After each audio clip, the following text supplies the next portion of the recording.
What's your name, man? Kevin. Kevin? Yeah. What's going on, Kevin?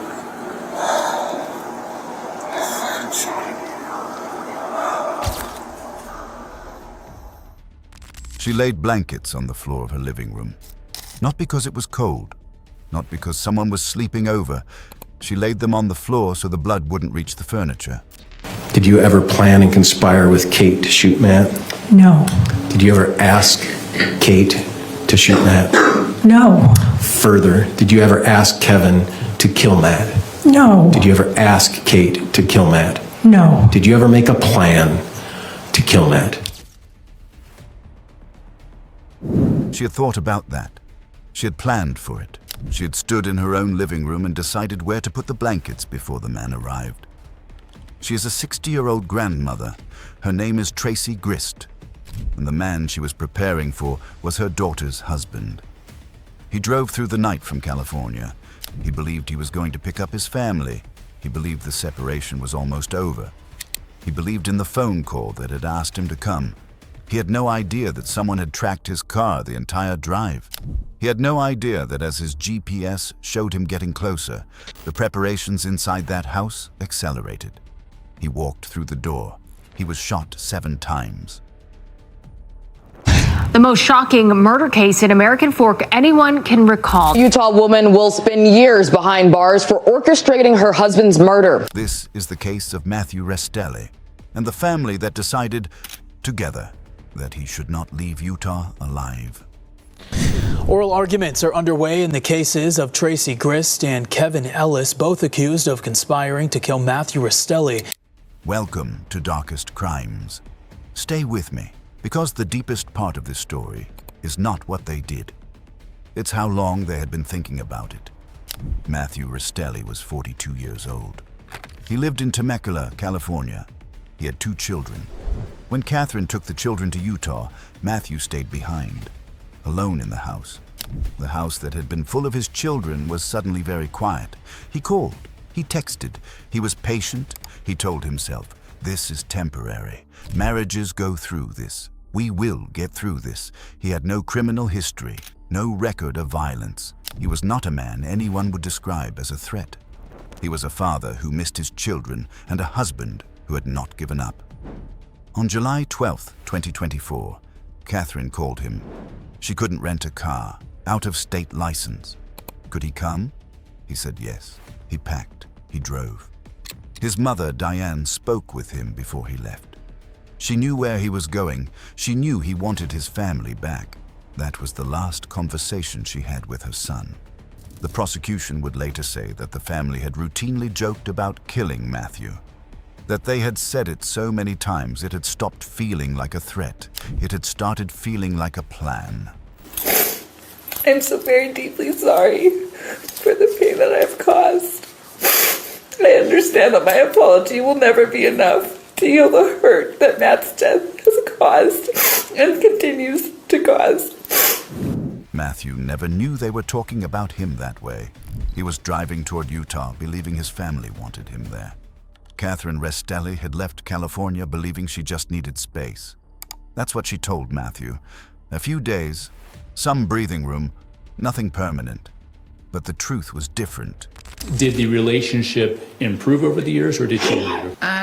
It stayed pretty steady, but when COVID hit, it really got strained. Would those fights become physical? Never physical. I don't recall any pushing, but it was very verbal. Before she even left, she had already met with a divorce attorney. She was already on dating apps in Utah. She had mentally left the marriage before she physically left California. And her mother was not standing back, watching. Tracey was involved, fully, actively, from the beginning.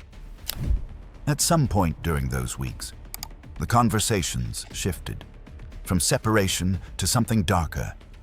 Text messages between Tracey and Kathryn began to include things like, "Let's kill Matthew." The prosecution would say these were serious. The defense would say they were just words, frustration, hyperbole, things people say when they are angry and don't mean. Except, one night Kathryn had second thoughts, real ones. She went to her mother and said, "I don't want to do this." She said it directly, to her mother. Her mother who had helped plan everything, her mother who had bought the knife, her mother who had laid the blankets on the floor. And Tracey Grist looked at her daughter and said 5 words. "I'm doing it anyway." 5 words. That overrode her daughter's conscience. That turned a woman who had said no into a woman who made the call. Because it was Kathryn who called Matthew. Kathryn who told him she couldn't rent a car. Kathryn who asked him to come. She was the lure, even though she had said she didn't want to be, even though she had tried to stop it. He didn't deserve it. If I had the power to bring him back, I would. I know that my actions directly caused Matt's death. My heart breaks for his children, his family, his friends. That is the most disturbing part of Kathryn's story. Not that she was evil, but that she said no. And it happened anyway. And then she had to live with that. We will come back to Kathryn, because what she does next is one of the most remarkable things in this entire case. Tracey Marie Grist was 60 years old. She lived in American Fork, Utah. A grandmother, a mother, a woman with a house in a gated community and grandchildren who came to visit. She also watched true crime. Investigators found something on her devices in the weeks before July 12, 2024. She had sat down, opened her browser, and typed a name into the search bar. That name was Kathryn Magbanua. If you followed true crime for a while, you may know that name. Kathryn Magbanua was convicted in the murder of Dan Markell, a law professor in Florida, killed in 2014. The killing was allegedly orchestrated by his wife's family. A family that conspired to kill a spouse. Almost exactly the same pattern as what was being planned in American Fork, Utah. The prosecution's argument was not subtle. Tracey Grist was not watching true crime for entertainment. She was studying it. She was looking at a case where a family had tried to do what she was planning to do, and she was learning what had worked, and more importantly, what had gone wrong. She called him Matt. Had come into the house with a knife and that he was being erratic and that he wanted to see Kate. Then he turned the corner to go upstairs and then Kevin shot him. She was researching how to do this and how not to get caught. The prosecution said Tracey also searched other domestic homicide cases. She was building a knowledge base. She had it all planned out. Indeed, she had until February to plan it out. All the family knows that the real plan is to kill Matt. And the best plan they have is we're just going to kill Matt. This was not a crime of passion. This was a crime of research. Here is something the prosecution said in court that I haven't been able to stop thinking about. They said Matthew Restelli had been dehumanized. Not all at once, not through one dramatic moment of hatred, but slowly, over time, through repetition. The family had routinely joked about killing him. Let's just make him disappear. They said these things often enough that the words stopped registering as threats. They became ordinary, background noise, things people say when they're frustrated. Except they weren't just saying it, they were rehearsing it. Every time the joke was made and no one flinched, it became slightly more possible. Every time it was said at the dinner table and everyone laughed, the idea moved 1 millimeter closer to reality. This relationship, torn apart a little bit, patched up a little bit, sounds like family, doesn't it? And it happened. It doesn't resort to a murder, but it happens. And so Matt said, yeah, come to the house. This is something psychologists have documented in cases of family violence. The normalization of dark language about a specific person makes violence against that person feel less real. Less like murder, more like a problem being solved. Matthew wasn't a person anymore in those conversations. He was an obstacle, a problem, something to be managed. And the most chilling part, Matthew had no idea any of those conversations were happening. He was in California, waiting, calling his wife, asking how the kids were. In those calls, he was a husband and a father. In the conversations he wasn't in, he was already gone. The execution was planned over weeks, but the dehumanization that made it possible had been happening for much longer. The AirTag had been placed on Matthew's vehicle. He didn't know it was there. The prosecution put it clearly.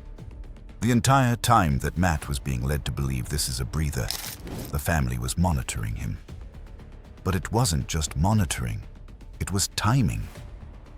As his GPS showed him getting closer, the activity inside the house began to accelerate. The children's toys were removed from the main area. Blankets were spread across the floor, not for warmth, to stop blood from reaching the furniture. The screen door was dismantled. The defense would say this was for luggage. The prosecution said it was for movement after. Kevin Stanley Ellis was in the house. Tracey's son, Kathryn's brother, Matthew's brother-in-law. He had used cocaine that night. Court records confirmed this. You know Kevin used cocaine? No. Did you know Kevin was depressed? I knew he had a bout of suicidal ideation year and a half before. His defense would later argue impairment. What is not disputed, he was there. He had a loaded gun. He was waiting. The lure call had worked exactly as planned. Kathryn told Matthew she couldn't rent a car, out-of-state license. Investigators later proved that was a lie. She could have rented a car. That was not why she called him. She called him to bring him to Utah, to bring him to that house, to the blankets on the floor, to the door that Kevin would be standing behind. Matthew's phone showed his location moving north. Inside the house, they watched and prepared. 10 p.m., July 12th, 2024. Matthew Restelli pulled into the gated community in American Fork. He parked outside the house. Hazard lights on. He walked to the door. He went inside. He asked about Kathryn.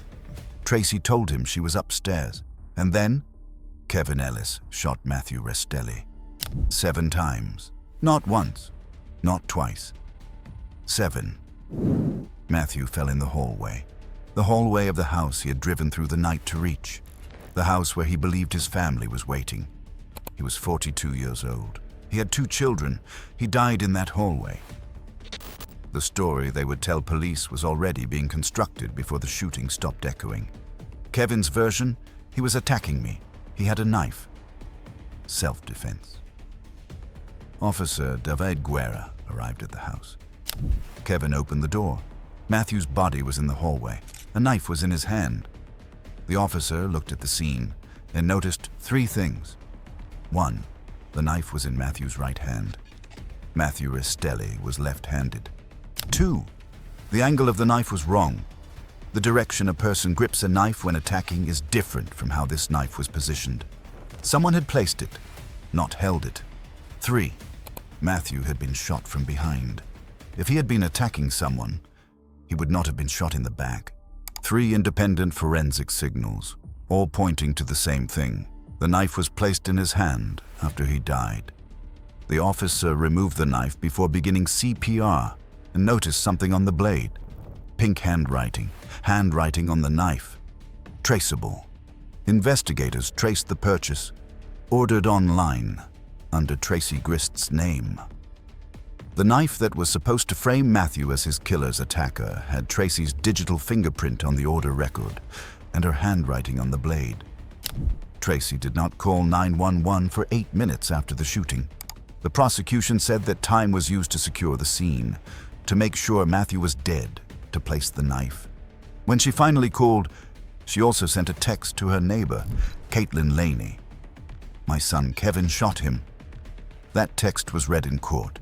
It helped end her defense. The text message, the knife purchase, the AirTag records, the forensic signals at the scene, the phone data, the text conversations about killing Matthew. Piece by piece, it stacked. In July 2024, Kevin Ellis was arrested. He had been standing there with the gun. He was the first domino. In October 2024, Tracey Grist and Kathryn Restelli were arrested. Charges: murder, criminal conspiracy, obstruction of justice, domestic violence in the presence of children. 3 people, 3 sets of charges. 1 man who drove to Utah with his hazard lights on and never drove home. Kathryn Restelli did not fight her charges. She could have. She could have argued she was coerced. She could have said her mother forced her. She could have pointed to the 5 words that overrode her conscience. Instead, she entered a guilty plea. Murder, conspiracy to commit murder, felony discharge of a firearm. She stood in court and said, "I am very deeply sorry for the pain that I have caused. At this point, the least I could do is speak the truth on what happened." I know that my actions directly caused Matt's death, and for my part, I realized the devastation I caused. I didn't think about the pain it would cause. My heart breaks for his children, his family, his friends, and his community. At this point, the least I could do is speak the truth on what happened to give Matt and his family the justice they deserve. Matthew's mother, Diane, was in that courtroom. The last time she had spoken to her son, he was driving to Utah to bring his family home. Kathryn was sentenced to up to life in prison. September 2025. And then, Tracey Grist's trial began. April 2026, a courtroom in Provo, Utah. And Kathryn Restelli walked in, already convicted, already sentenced. She had nothing to gain from being there, except the chance to say what happened. She sat in the witness box, across from her mother. She testified that she had second thoughts, that she had tried to stop it, that she had told Tracey, "I don't want to do this." And she told the jury what her mother had said back. "I'm doing it anyway." The defense attacked her. "You made a deal. Your sentence was reduced. You're lying." Kathryn denied it. She said, "I'm speaking the truth to give Matt and his family justice." A woman who had said no, who had been told it was happening anyway, who had made the call, who had spent months in prison, who had walked into a courtroom where her mother was on trial and told the truth. Tracey Grist took the stand. It is rare for a defendant to testify. Tracey did it anyway. She told the jury. The texts were just frustration. Strangle him was a joke. I'm gonna kill him was an expression. The house was cleaned because it was messy. The screen door was removed for luggage. The knife had nothing to do with her. The AirTag was to track the children, not Matthew. The 8-minute delay before calling 911. She froze. She was in shock. The prosecution asked one question. "If you knew Matthew was coming, why were you surprised?" She gave an answer. The jury did not believe her. They deliberated for more than 5 hours. Then the verdict came. Guilty, first-degree murder. Guilty, criminal conspiracy. Guilty, obstruction of justice. Guilty, domestic violence in the presence of children. All counts. Guilty. Sentencing, June 10th, 2026. During closing arguments, Deputy Utah County Attorney Adam Pomeroy said, "Grist was the hub. She was mission control. Her home on July 12th was a hive of activity." And then the final line. "Without Tracey, this doesn't happen. Without Tracey, Matthew Restelli is alive." Matthew Restelli's 2 children are growing up right now, without their father, without the man who drove through the night because he still believed in his family. He was patient. He was trying. He was the only person in this story acting in good faith. He deserves to be remembered for that. Subscribe to Darkest Crimes. We will cover the June 10th sentencing and every development as it comes. And before you go, one question. Because this case is bigger than a like. Tracey Grist searched Kathryn McBanwa online before committing what prosecutors describe as an almost identical crime. A family conspiring to kill a spouse. The prosecution argued she was studying what went wrong in that case to avoid making the same mistakes. Does researching another crime before committing one change how you see premeditation? Is looking something up as legally damning as planning it?